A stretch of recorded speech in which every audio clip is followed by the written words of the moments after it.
Welcome to Kitbag, the ultimate destination for football fans. Whether you're cheering for Arsenal, Chelsea, Manchester United, or any other top club, we've got your team's colors running through our veins. From official replica kits to custom player prints of your favorite stars like Ronaldo, Messi, and Kane, Kitbag is your one-stop shop for all things football. Powered by Fanatics, we deliver to over 180 countries, ensuring you get the gear you need fast. For true football passion, think Kitbag. Visit kitbag.com today. That's kitbag.com. Kitbag.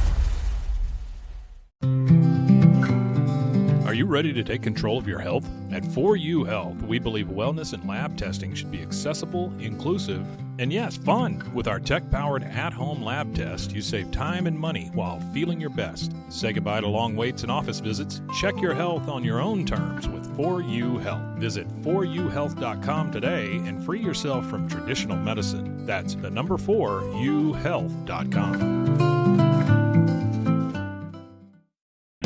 Need parts now? O'ReillyAuto.com offers in-store pickup, same-day home delivery, or next-day home shipping. Get more parts your way at O'Reilly Auto Parts. O'Reilly Auto Parts. Hey, Final Days on Earth listeners. It's been a minute, and there's so much I want to tell you about what I've been working on for the podcast, as well as all the new projects that are coming soon. But first things first, I told you I would always provide updates for the cases that I cover, and there's been a new development on the Jennifer Harris case from Season 2. This isn't the kind of update I'd ever imagined sharing, but sadly, in a case already full of tragedy, there's been more. From Dallas, Texas, this is Final Days on Earth, Season 2, The Life and Death of Jennifer Harris. Episode 13, Tragedy Strikes. I'm your host, Claire Sanamaw. Thanks for listening. Before we get started, just a warning that this episode contains discussion of self-harm, so please listen with care. It's been over 22 years since Jennifer Harris disappeared into thin air on Mother's Day 2002 in Bonham, Texas. In that time, her friends and family have been vocal about their quest for justice for Jennifer. Multiple investigators and agencies have gotten involved in the case, from the Fannin County Sheriff's Office to the Texas Rangers, and even briefly, the Dallas branch of the FBI. But no one has been able to deliver the resolution that every victim deserves: an indictment, an arrest, and a criminal trial. With so many years gone by, Jennifer's case had fallen off the media radar until June 4th, 2024.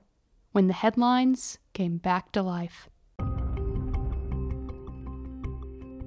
On June 4th, 2024, Jennifer's father, Jerry Harris, drove to the Fannin County Sheriff's Office and shot himself in the parking lot. He was 76 years old. He was just in the office about 2-3 weeks ago, sitting down visiting with him. That's Sheriff Mark Johnson. He's been a vocal part of this podcast and never shies away from hard questions.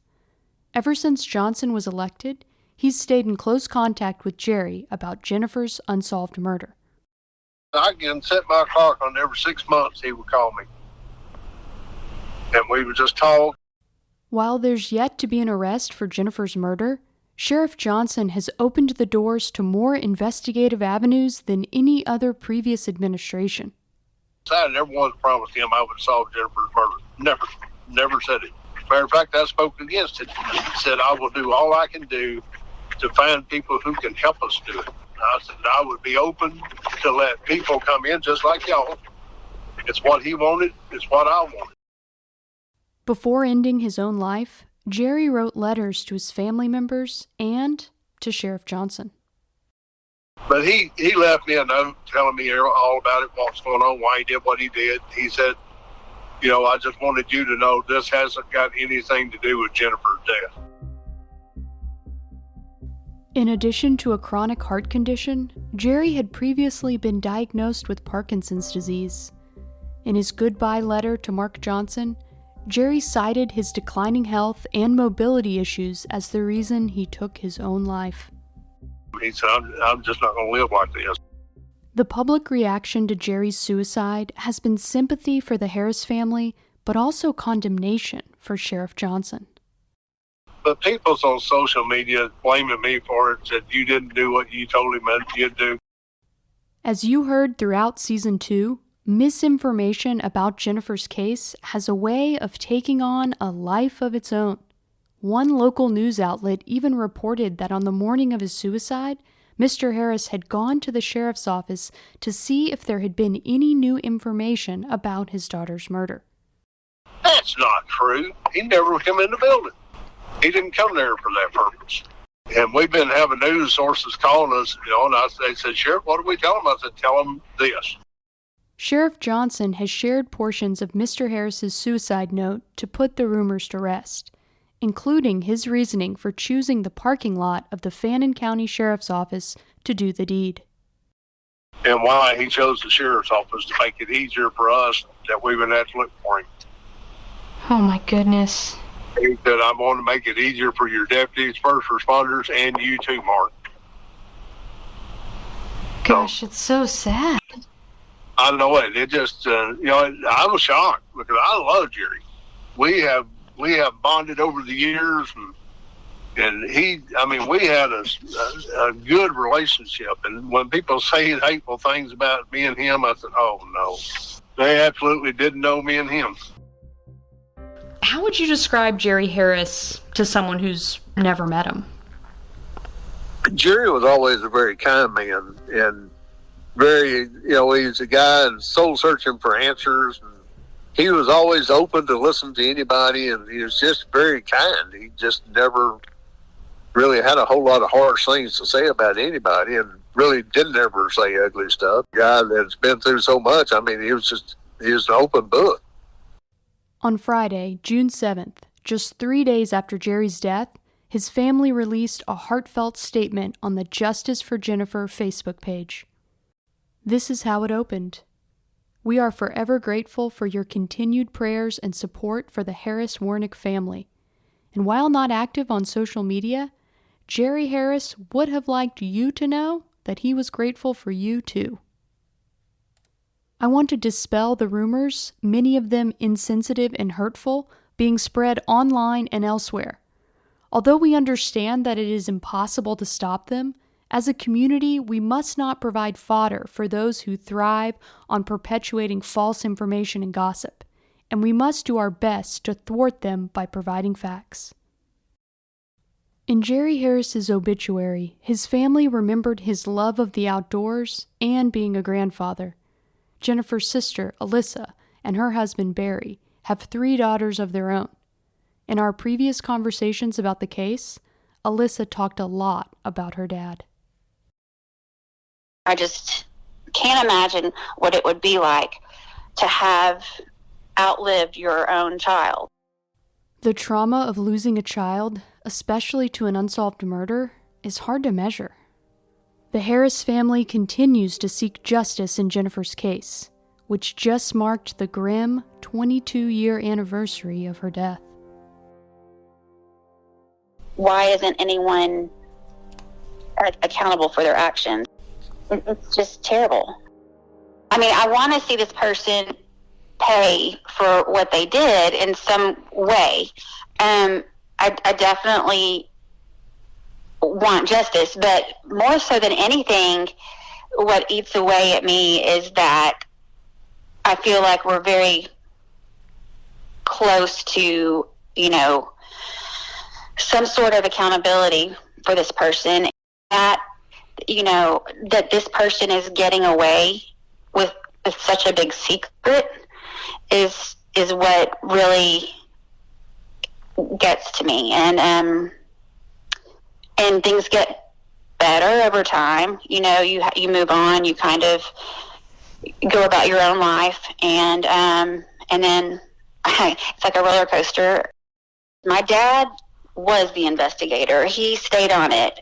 He stayed on top of things, on top of the sheriff, on top of the entire thing. So I met him when I was running for sheriff back in 2015 or 16.